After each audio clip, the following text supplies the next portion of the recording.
Boston bombing. Parents of youngest victim oppose execution. The parents of youngest victim in the Boston Marathon bombing have called on federal authorities to drop the death penalty as a possible punishment for bomber Dzhokhar Tsarnaev. Bill and Denise Richard's 8-year-old son was one of 3 people killed in the explosions in April 2013. The Richards said an execution sentence could bring years of appeals and prolong reliving the most painful day of our lives. Tsarnaev was convicted last week. The Richards made their plea in a front-page piece in the Boston Globe on Friday.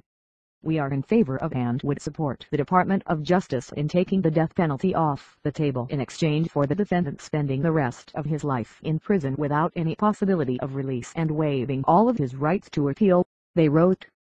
The Richards were injured in the attack and their daughter, Jane, lost one of her legs in one of the explosions. "The defendant murdered our 8-year-old son, maimed our 7-year-old daughter, and stole part of our soul. We know that the government has its reasons for seeking the death penalty, but the continued pursuit of that punishment could bring years of appeals and prolong reliving the most painful day of our lives," they said.